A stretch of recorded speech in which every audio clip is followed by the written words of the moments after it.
I mean, when you think Mamangdai, you don't really think of any of the spirits, do you? No, not So, really. No.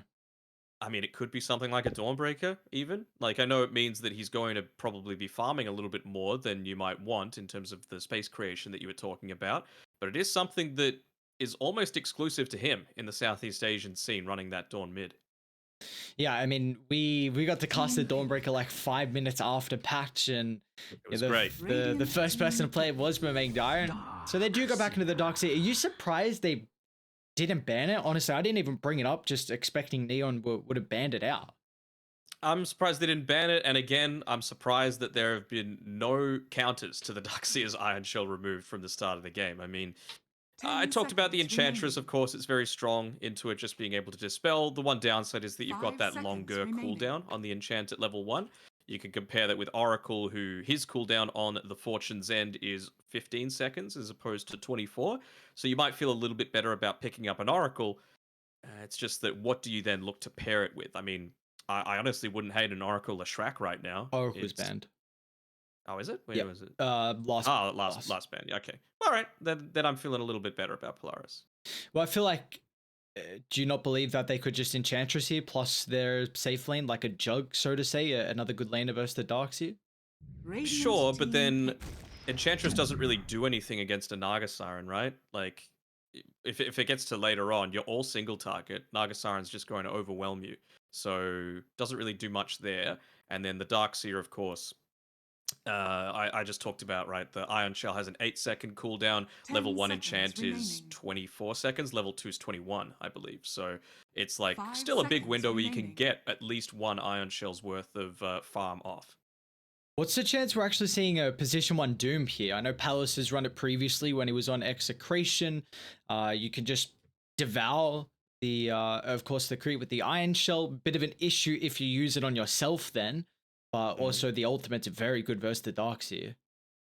It is for sure. Also, can be nice against the Naga Siren with all those illusions taking a lot of constant damage from the Scorched Earth. You can find the real one pretty damn quickly. So yeah, I wouldn't hate seeing the Doom as the position one. It would then mean that Mamangdai would need to play a little bit more of that win condition hero in the mid lane. Don't really feel like Dawnbreaker is that though.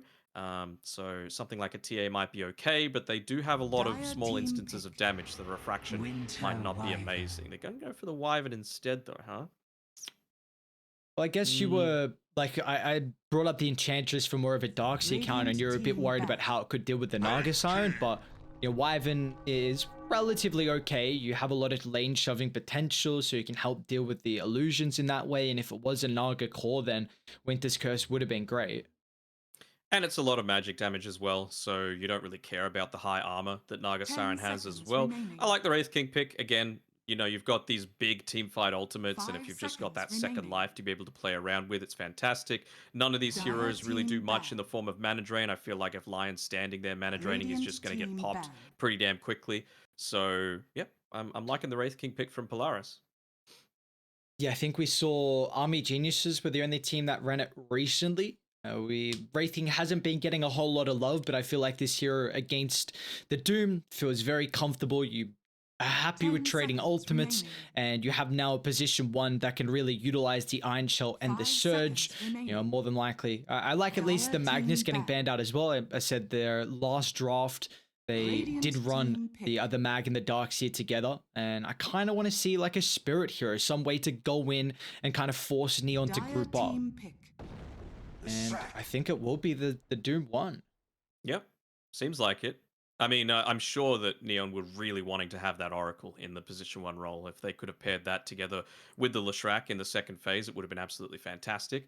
But yeah, of course, like you mentioned, it was banned out. So 10 Leshrac seconds just good remaining. overall, right? Like you're going to be able to take out this Naga Siren. You've 5 got seconds good team fight remaining. control. It's something that isn't necessarily like all in on the burst. Once you take him down once, the Wraith King, you'll be able to kill him a second time fairly easily. And well, it's something that can look to build into a Yule Scepter as well. So look to dodge out a lot of the things like the Static Storm. If the Darkseer uses the Surge and you've got the cast range for it, you can just throw them up into the air, and then suddenly it's not so effective anymore. So yeah, like the pick. Are there any heroes that you would be worried about with the Leshrac laning into in the mid lane? Mm, not a ton, honestly. Like they Polaris went and banned out the anti-mage already, and of course you wouldn't really pick it with the Wraith King. Lena's gone, Kunkka's gone, all the Spirit heroes are available, which is something that we almost never see. But I feel like super early on, maybe just the Ember Spirit is the one that you want to be running. It's a good combination together with the Dark Seer. Again, they still don't have any form of Dispel for that Iron Shell or the Flame Guard, so it would force Leshrac to go into the Yule Scepter. And yeah, just to be able to have that magic protection. And it's a Mac hero as well, right? Like, that's something that I didn't even touch on, but Mac Ember Spirit, why wouldn't you take it? Yeah, I'm huge fan of the pick. I think Polaris were requiring some hero to jump the backline. Lion and Wyvern super squishy, and you look to. I think Wyvern this game is going to play more of like a counter initiation role. You're going to wait for the song. Then after the wall and static storms drop, you're going to try and drop your Winter's Curse to maybe at least disrupt that and just give enough time for your team to disengage. I mean, you've already got the Tide as well. You literally have two ultimates that are probably the best in the game at resetting team fights and kind of wasting the enemy team's prime timing in a fight. So I think now with Mac on his Ember Spirit, it's definitely not the freest game. But I feel like all he needs is like a defensive item, and then being enabled by the Darkseer, he should be able to get very active early.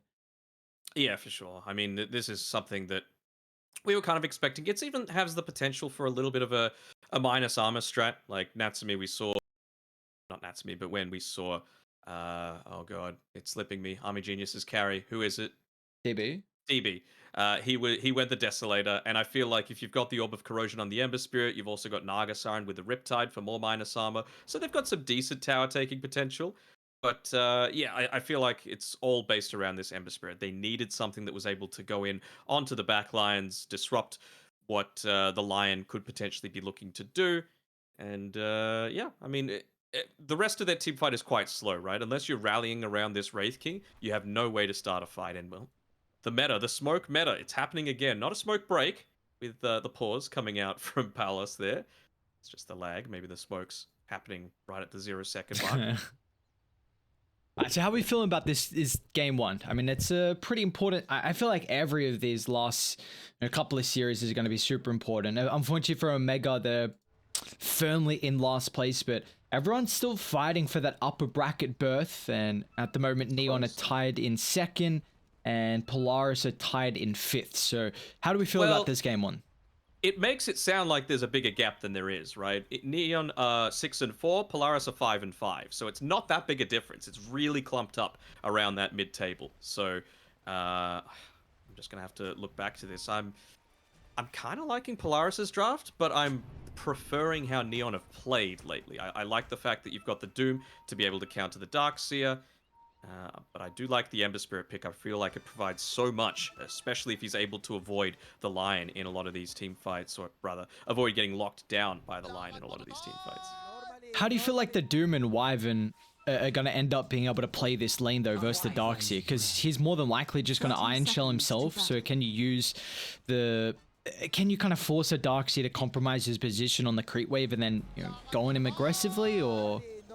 I mean, Wyvern's right-click damage is terrible, so you can't really harass in that way. Also, the attack range is kind of bad, so you're nearly in Iron Shell, like, taking damage range just by being able to right-click him. So the fact that he's gone the headdress on UK is going to help him a little bit there, but it's certainly not easy. And, again, this is a Naga Siren with Boots of Speed, moving at 375 movement speed. Oh, Natsumi. Oh, they're just going to get a kill early on here. It's a question of who picks it up, and Meng Daya. What a beautiful start to our game. Leshrac finding first blood. I think it's going to be a 2-for-2 with their bounties, but now Lesh having a great advantage here going versus the Ember.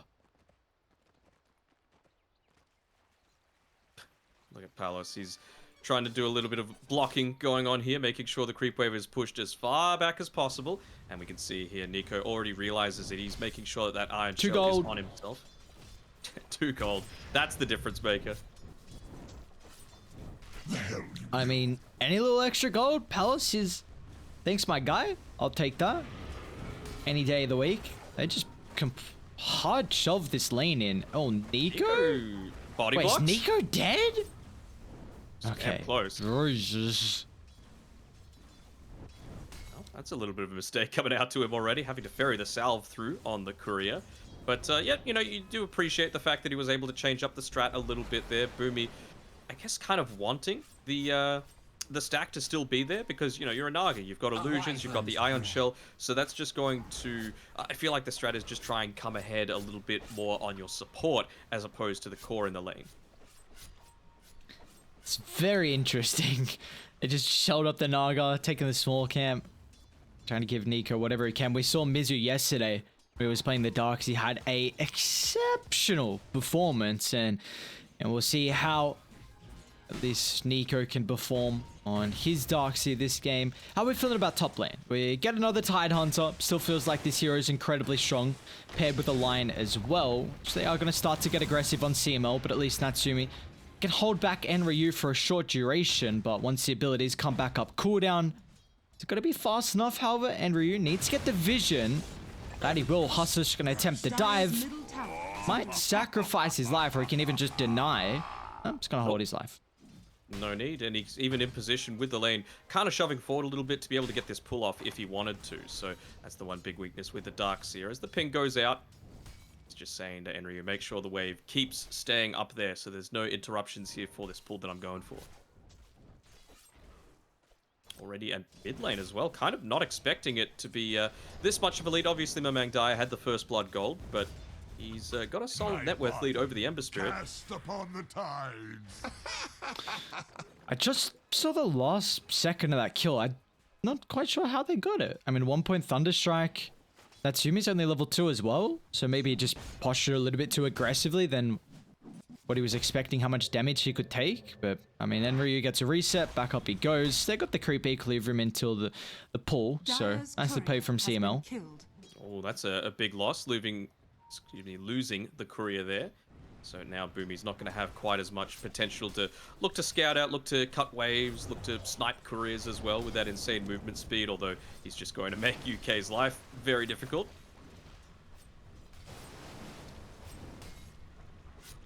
See how much Palace just gone straight into the Midas here. He's going to have to rely a lot on UK for the sustain, like you were saying earlier, the headdress being picked up. Another kill up top, apologies, Enryu back on CML. So we've been very impressed with how Hustler's been performing when he's been on the Rubik. Of course, still another hero that can make a lot of plays, and he's already showing in the lanes. It's that swagger potential, you know, that's what Hustler needs every single time. Just something that's going to be like, the small things that they did. You know, the first kill on the line was enabled because he had the balls to dive underneath the tower. He also made sure to cut through the perfect spot in the trees so that he could continuously chase down that disruptor. And, you know, that's one of Disruptor's big weaknesses. Slow movement speed, he's got very low armor, terrible stats, so anytime that you can chase him down and punish is going to be a big win. Bottom lane, make an attempt on Nico at the moment. Maybe we'll give the Darkseer an opportunity to hide himself out in the tree line. You see Palace is easily able to manfight whenever Scorched Earth is available. But again, it's just a lot of harassment trying to force out these resources. And Palace again is going for a bit more of the greedy build with that Midas rush. So, you know, Daya, let's see how they can look to penalize the lack of regen that the Doom has at the moment. I mean, it's a Doom, right? Like, you've got the Wyvern nearby. He's looking to disrupt these lanes a little bit. Not quite sure what the stacking potential is for here from UK. If there's anything that we've seen in this bot lane, it's that Polaris actually wants to be the one taking as much of that small camp gold as possible. Never refuse gold. There's a 5-minute Midas completed for Palace. It's quite the goddamn timing from that Midas. What do we feel like is that overall timing though from raiding? You know, they don't have this hard late game scaling hero that we see, you know, so often, you know, almost like the Wraith King on Polaris. So is there any big timing that we should be looking for? I mean, I feel like they're just gonna hold that thought. They're gonna get aggressive down bottom here. A beautiful war stomp from Palace just gives them that opportunity to layer down the damage. It's Boomy. Another death here down bot. Palace just gets the Midas completed and a kill to his name. I mean, I feel like they can look to play around probably like the 10-minute Siege creep wave, just because obviously you've got such insane pushing potential. Maybe slightly earlier than that, just so that you can connect through with the Leshrac to have 2 towers taken down, with the siege creep wave hitting onto the second one. The Doom, of course, very effective at being able to take out this Ember Spirit, although bot side Palace is getting gone on a little bit here. Or Stomp going to be able to stop that. They're actually even going to TP in Hustler. Find the Naga Siren. And now with this information, let's see how they want to play accordingly to top, recognizing that Enryu is going to be left on his own devices. It's going to give CML an opportunity, though, to start to get some deep observer wards down by the triangle. Still, Naga Siren actually oversteps the mark here, but Nico give him an opportunity to reset. Max even going to TP in as well. He's got the shell, has the haste. This should be a relatively easy kill for Mac. Great rotation here for the Ember, and he's going to be back to mid in no time. Dire's middle tower is under attack. He's got to be quick, though. This is, again, you leave mid lane against a Leshrac, this is exactly what happens. Not even needing to wait for a siege creep wave. You can shove it out super quickly. He used the Pulse Nova to take care of the creep wave, and then just getting that Diabolic Edict in onto it, already at 1/3 HP. And this is the kind of the big thing against the Leshrac, that your rotations to other lanes have to be so goddamn fast. Otherwise, you know, tower, like we just saw, gets absolutely ripped apart. And it's only 2 points in the Edict, so just wait till it gets, you know, to level 3 and level 4. I mean, Mac didn't even do all that much wrong, right? He TP'd, he has the haste to be able to connect back through to the mid lane, but that's just the power of the Leshrac. Using the fortification to make sure that he's securing the tower. So really nice timing, actually not even needing to play around the Doom. So I feel like now they can look to, probably even look to rotate down towards this bottom side. I know it's important to be able to take out this Ember Spirit with the Doom, but I feel like if you stifle Darkseer's farm enough, then, you know, he's going to be very ineffective in a lot of these team fights. Well, it looks like they have stifled the Darkseer's, at least net worth, is lowest out of the cores at the moment. Just saw the Naga even just standing on top of a creep in the jungle and trying to funnel whatever he could to the Darkseer, because he's not having the greatest time. I mean, it's no deaths on Nico, but very minimal in the last hit department. He's got the experience at least, already level 6 and finishing up the Arcane Boots now, so he's going to have a lot more sustain, perhaps to just stay in that lane a little bit more. Wouldn't surprise me to see Palace look to level up the Doom itself at level 8 and try and make a play on the Darkseer now that, you know, he might feel a little bit more safe on this bottom side of the map. And the issue is that these towers are continuing to end fall up here, as Neon just getting whatever they want to out of the map. It feels like Polaris just a lineup that is really going to be playing off the back of their team fights is remaining dire. Run to the high ground here of Polaris. We'll see if they're actually just look to turn around and take the creeps away. Again, getting whatever they want. That was UK actually taking the majority of them, throwing the sorry out. But I think it's the important thing is just that Polaris didn't get them. You know, that's one of the big things, is making sure that the Ember Spirit has a very good early game. He's already lost his tower. He's 700 net worth behind the Leshrac, and Doom is insane. It's already 6,000 net worth at 9.5 minutes.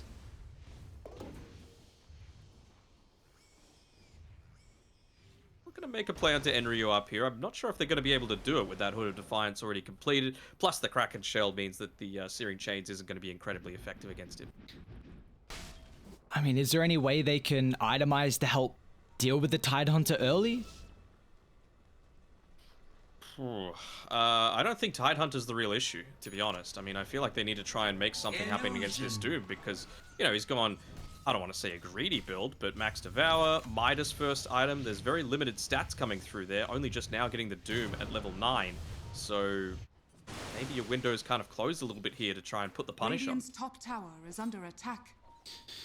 Well, we did see, though, over the past couple of days that, you know, as the game gets later and later, that's when these teamfight lineups start to prevail. But it's a question if Polaris can really make it to that stage. I mean, it's not like Neon are lacking in teamfight, though, right? Like, and this is a game with a Darkseer that doesn't have something like, you know, a super hard carry that's going to be insane when the Wall of Replica goes off. You know, it's not a Deucer, it's not a Gyrocopter, a Wraith King, a Terrorblade. Doom, Leshrac, they're not really great at just pure right-click. Smoked up on Neon. How are they going to start on Natsumi considering it's daytime? They don't really find the angle at the moment. They're going to look for the next and just wait for that Ancients to respawn. They won't have to commit any ultimates, and well, they'll find out that Natsumi hasn't even leveled up his ulti. So, kill beautifully executed from Radiant. Middle tower is under attack. Nicely done.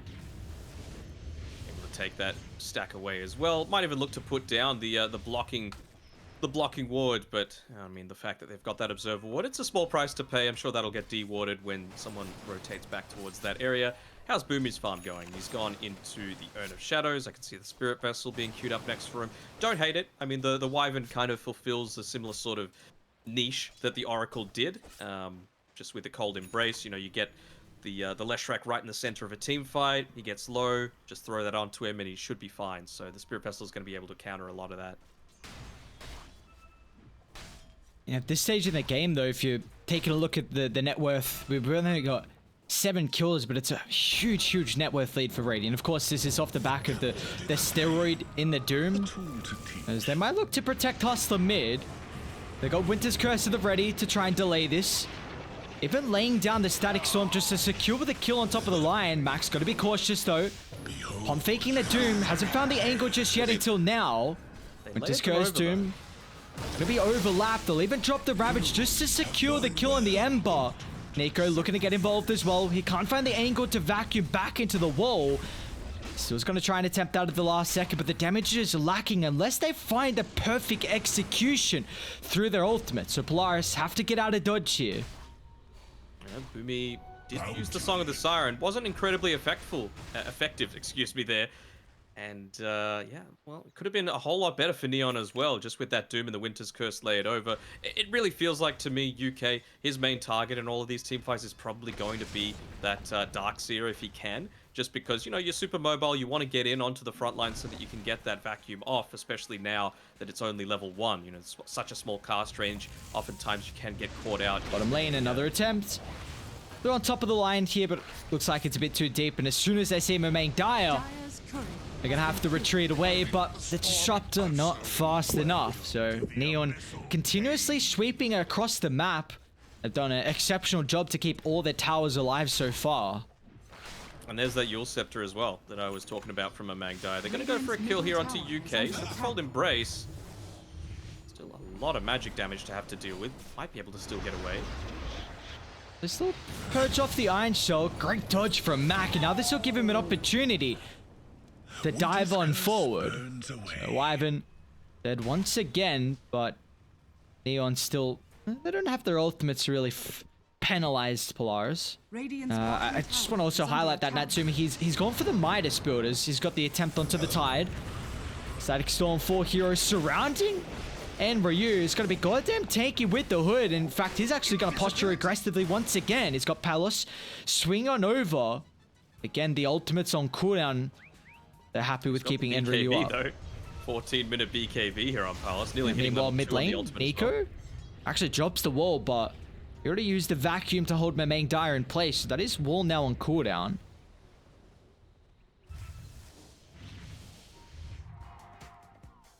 The more I see it, the more I love this this Yule Scepter, right? We've seen how effective it is against getting rid of the Ion Shell. It's going to get rid of the Flame Guard as well. Nico's going into the Aghanim Scepter, so the effectiveness of just negating someone's 4,200 gold item is going to be fantastic. And yeah, we've seen multiple times now it's set up for kills as well. I wonder how aggressive he will be able to use it though as the game goes on, because quite often yours has been a great way to mitigate the Static Storm. Yeah, so I'm really intrigued to see if he holds it aggressively or defensively. I mean, he's got a Wyvern that's queuing to Holy Locket and 2 points Cold Embrace, so maybe at least with the Wyvern he could play a little bit more aggressive with his items. I mean, the thing is, like you mentioned, you've got the Wyvern. Realistically, how do you lock him down? How do you prevent him from using that Yule Scepter? So he's going to be able to use it for the perfect timing in every single team fight. The only real stun that they have is the Wraith King, plus the small one from the Vacuum, I suppose. But other than that, it's kind of slow build-up damage, nothing that's too bursty, so you're always going to be able to get it off in my eyes. And they're about to close the distance on Hustler's Blink Dagger as well, so... Imagine once they complete this, we're going to see Neon start to sweep to top, probably get some deep observer wards down in the jungle, and then set up for an eventual tier 2 tower push. I like this sort of play from Neon as well, Mamang Daya. Previously, you know, the Viper game that we saw yesterday, even though they had a dominant laning stage against, was that against Yangon Galacticos? I believe. Yeah. Yeah. He just made a couple of really poor moves into the enemy jungle. This time around, Oh, they're looking to defend bot. For sure, and that's into a Ravage. They'll even just use the wall solo on the Tidehunter. And Boomy's gonna try and catch out anyone else too. Song connects on the left track, but of course still all the tension is solely on top of the Tide. There's no way he gets out and has an opportunity to use the Ravage. Now Radiant, they're coming on over. They wasted the wall, they wasted the Song, and the damage, it's just not there on Daya. Boomy eventually brought down, and all in all, they still lost the tower. My god. Still lose the tower. Again, Yule Scepter value. I mean, how many times do you see a Tidehunter go for a Yule Scepter? It's just because it's that insane. Palace? Not going to drop the Doom. Let's get glimpsed away. Still looking to connect though. A dive attempt if they want to on CML. That's kind of the one thing that Radiant don't have just yet is a quick gap close. I mean, Hustler does have the blink, but it's nothing like the Ember Spirit. Certainly Enryu's Aghanim Scepter that he's got queued up is going to help with that. Past Nico, he has to be a little bit careful here. He's going to get spotted out. And he will. Still just hiding off in the tree line, and a quick zap as Hustler finds his first finger of death charge of the game. Yeah, you can just see, like, very rarely outside of a TA do you see the mid laner be the win condition for a team. This time around, it is definitely Mamang Daya. Even UK, like we've been mentioning before, that Cold Embrace is going to be insanely effective. He's going into the Holy Locket as well, just wanting to make sure that this Leshrac is able to sit there and survive in every single team fight. Gold for me. I mean, we saw Mamang Daya with the debut of Neon's roster against Army Geniuses. That game one, he was playing the Leshrac and just absolutely popped off. That was a game versus the Terrorblade, and like you're saying, he is that win condition for Neon this game, and with the Holy Locket soon to be completed, that's going to give him such an easy way to play a lot of these fights. As I'll catch out CML. He will get the Static Storm off before the stun lockdown, and Ryu's going to try and layer over the Ravage. Mamang Daya once again just protected fast enough. The Cold Embrace curse, but still is in such a low threshold as they will finally kill off the Leshrac. But what's the price to pay? They've already buyback on the Disruptor. Natsumi looking to try and penalize for more, but a quick blink away. Keep the life of Hustler. And that is a 2 traded for 1, however. I think, again, maybe just going a little bit deep that time around. Offensively using the Yule Scepter. You can do it when it's out in the lanes, not when it's right underneath the enemy's tier 2 tower. Dire are scanning. But he didn't have any of that defensive capability. Good positioning, though, by UK to make sure he lived for as long as he did. And spell casting as well as actually just a little bit short of the Doom. A very, very nice dodge from the Boomy there. Palace is going to jump. Let's see if he can find the angle for the Doom. Just targeting down the Naga Siren at the moment. Radiant have the rest of the heroes starting to swing on over. They're going to have perfect timing here with the Split Earth, and that they are. Mac has no more remnants to play with, and again, they don't even have to drop the Doom for the kill. It's looking at it's in a really strong spot. We can see him and Magdar. He looks like he's going into the Bloodstone here. I wouldn't hate to see him go an Eternal Shroud or something like that, just so that he can sustain against a lot of this magic damage that's coming out from Polaris. And of course, being able to regen that mana as well from the component is a very damn effective tool. Dire's middle tower has fallen. Still, it just feels like Polaris have never got a footholding into this game. The contrast between the position one's net worth is so drastic here for Natsumi and Palos. Radiant's bottom tower is under attack. I mean, people always say that when you look at a Doom's net worth, it's inflated, but with the amount that he's been able to accomplish this game, I think it's right where it should be. You know, taking a tier 2 tower at the 20-minute mark is always a big plus. They're playing around the Leshrac very effectively. Probably can't afford too many more deaths on the Mangdaya, though. You know, that one was a little bit keen, obviously feeling himself with how dominant a position they're in. Alright, let's see if they can kill Henry this time. Once again, UK on point with his positioning, so they're going to Delta Split, not give them the opportunity for a huge Winter's Curse, but still, they're holding their time here, biding it as best as possible, but Enryu out to safety instantly. The Curse cancelled thanks to Boomy's song. It'll give them the opportunity to reset, but Boomy doesn't go to the southern side. So the Hex is able to set up for the Ravage, but still there's no follow-up at the moment. As Leshrac just controlled through the Static Storm, Natsumi's locked onto his target and he'll find the kill. The big one in the main Dire, it's all the damage that Neon have. They won't find the Wyvern. It's on the backline though, Palos. Drop the Doom solo on Nico. And is he gonna get out of dodge as well? Blink TP out. He's outie. Nicely done. I mean, it's again some weird positioning, right? Forcing the Cold Embrace to be used on the Tidehunter instead of Mamang Dire. It just feels like every single time that you're forced to do that, you're putting yourself in a rough spot, and they're even gonna find the kill onto Hustler there.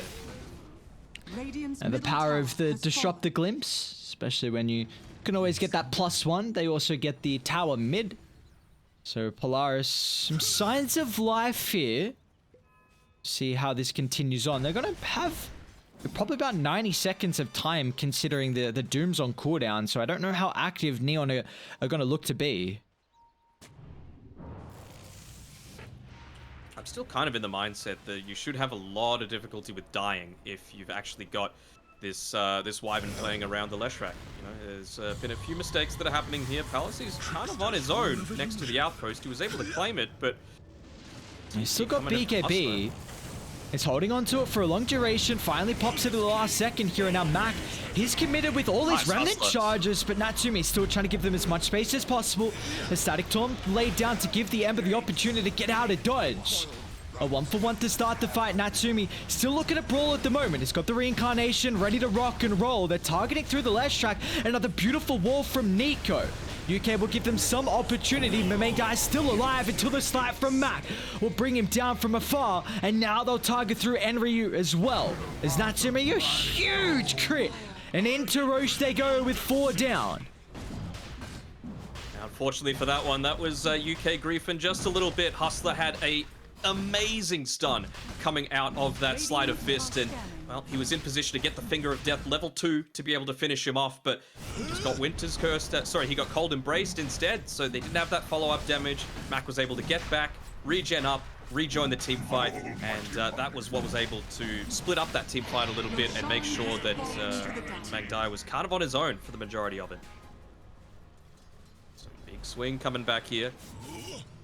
Are you worried right now with how the fact that Polaris have been able to come back into this game? A little bit, to be honest. I mean, the Aegis, of course, is a big swing tool. For mine, it feels like they're getting just a little bit too greedy on OB.Neon's side, right? They've been so close to being able to pick up this Bloodstone for Mamang Dire a few times now, and he just needs to spend a tiny little bit of time farming, right? Like, if they just got that, then probably they live in that team fight because you've just got the spell lifesteal coming through from purely the Voodoo Mask. Like, buying the Voodoo Mask instead of holding onto this circlet probably secures Mamang Dire his life in a lot of these engagements. And the big issue is that after that, you know, I know I mentioned the Eternal Shroud. I would still kind of like to see it. He's probably going to go into the BKB after that, but then you just have a look at what those couple of team fights have meant for Polaris. Boomy, he's already got 2 components towards his Aghanim Scepter. So as soon as you pop that BKB on the Leshrac, you just throw the Ensnare around him. He's locked in place for 5 seconds. And that is certainly not the sort of value that you want to get out of your first or second BKB. I think it's huge as well with how you can reset the fight after the Doom's used. You have Surge, Song, you can even drop Kinetic Field, maybe even just the... Of course, the Ensnare. Not on the Ember, the Remnant. Not Mac. Once again, popping Hustler looks to get the jump. They have to be perfect with the chain lockdown. The Glimpse, it's not enough as Paolo still holds his blink till afterwards. Mac playing with fire there on the edge of that fight, and he'll be condemned for it. Yeah, definitely not needing to. I mean, they were right underneath an Observer Ward, and you know, the smoke popped and just wasn't. Oh, this is a big kill. Mamang Dire? Do they have the damage with these 3 heroes? He's got the Bloodstone. Yours as well. Hustler starting the TP down. But now that they have the damage with Natsumi, my god! Hustler One again, crit though, almost the takes save. half his health, but I don't think it's enough from Hustler. As Mamain died, way too greedy with his positioning. Looking to get some vision on Hustler, but he's out to safety in the trees. Yeah, you mentioned it. Too greedy with the positioning. As soon as UK revealed on the top side of the map, having TP'd away from that engagement, they were feeling happy that Mac was taken out of that team fight. Just ended up running into 4, though. And that's still plenty to be able to take out Mamang Dyer if he's on his own. Radiant's It's that bottom Deso tower build as is well. under attack. So you've got that minus armor coming through from that. No Orb of Corrosion, but still the Riptide eventually going to get more and more points into it. And you know, these heroes that are getting caught out on their own are going to get ripped down pretty easily by Natsumi. I mean, it's only 6,000 net worth lead now. Very small probability advantage for Neon. They're going to look to claim back the bottom jungle. Palace starting. A BKB forced early to make sure he doesn't get glimpsed away. They're even going to drop the Ravage as well. Beautiful for Ryu. Secures the double kill on the supports. Natsumi's still getting control at the moment. He's got the Aegis, keep in mind. They've used the Doom on the backline too, and even better, Winter's Curse. The execution from Neon in this team fight is now set up for a beautiful Earth Spike from Hustler. They're trying to buy back to whatever they can to keep them alive, but I don't think it's going to matter. Natsumi, yes, he's got multiple lives to lose the second. Round 3 up surely, but as soon as he spawns, back to the grave he goes.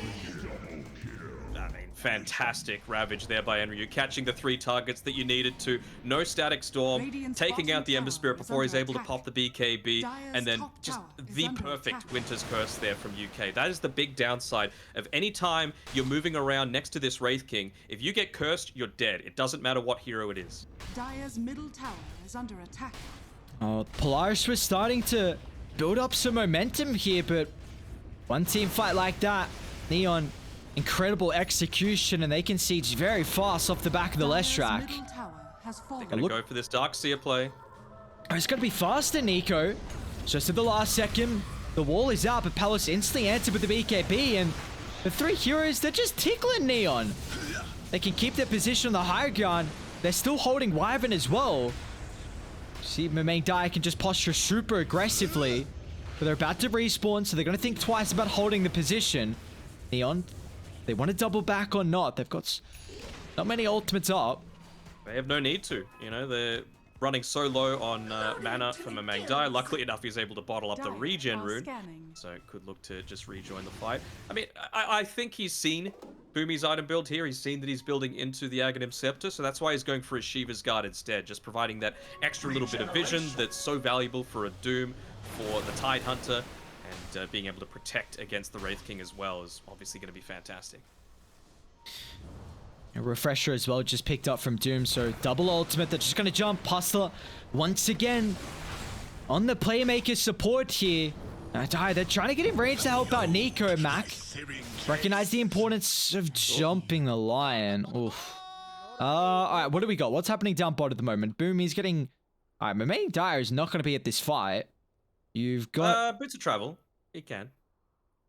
Song's already used, yeah. There's a snare and snare used as well. Alright, back we go. Still got to see where the Dooms come out. Ravage is up in 10 seconds. Mac deals with the Lion. They've been able to keep Nico alive as well, but there's the Doom, and looks like there's no save. Simultaneously down bot, Leshrac picks up the solo kill on Boomy.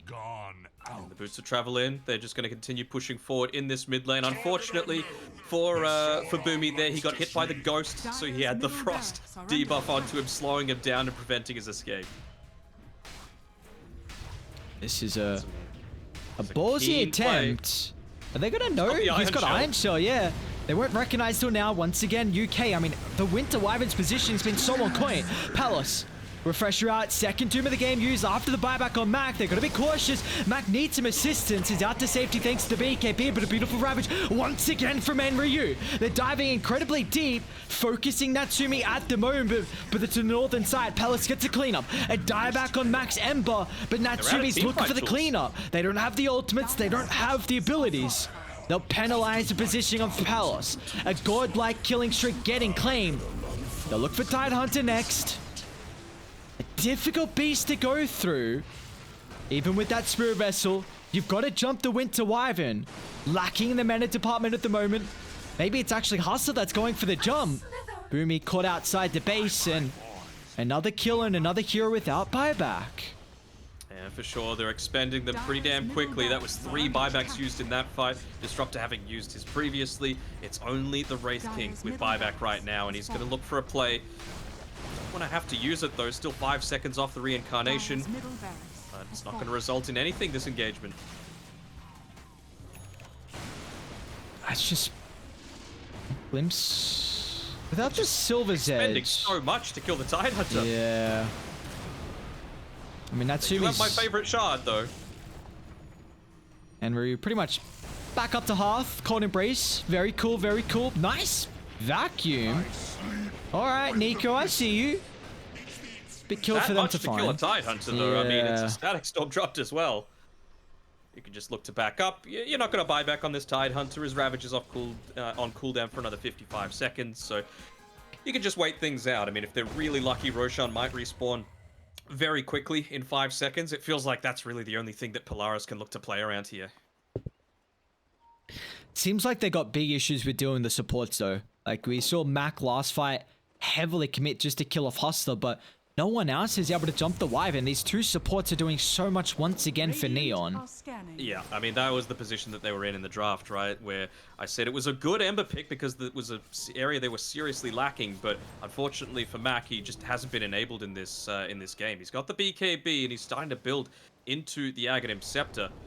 I would definitely look to pick up one of the components. You know, he just bought back. His buyback's got 5.5 minutes on cooldown. Every little bit of extra damage that you can get, you want to take.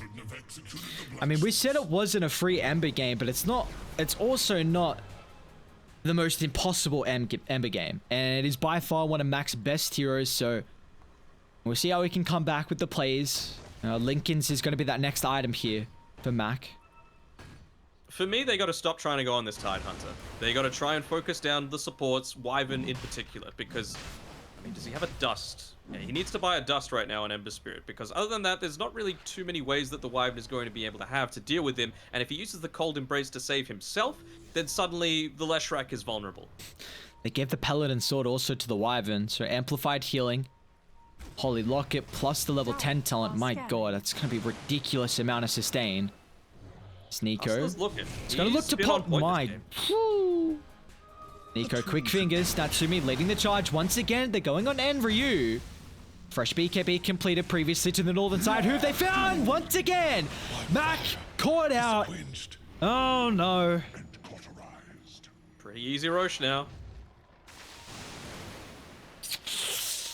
You got Song, Wall, Static Storm as well. Yeah, but you got a Wyvern. You got a Wyvern inside the Roche pit. That's exactly where he wants to be. He's just going to stay off to the side here, UK. Make sure he's close enough that he's not getting caught out by any sort of vacuum silence coming through. So it's just going to be elementary for them to be able to take this. Aghanim Shard ages on Roshan.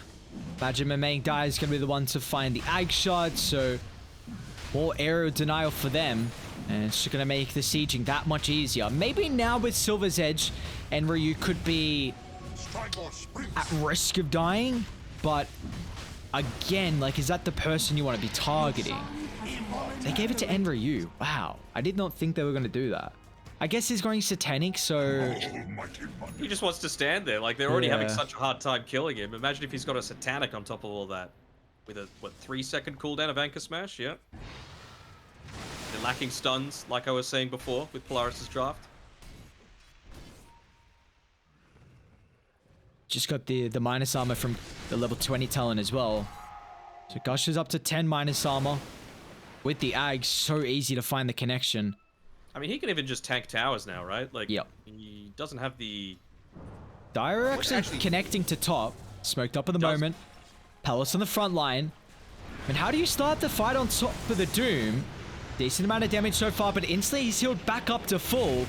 They laid down the Static Storm, but Palace answered with the BKB. Now they're pushing back Polaris. They need to find the window. They need to kite this. They're holding on to the Song at the moment until UK. He'll drop the curse to give them the opportunity. No Darks here available for the fight, along with the reincarnation. Finally, the Song is out.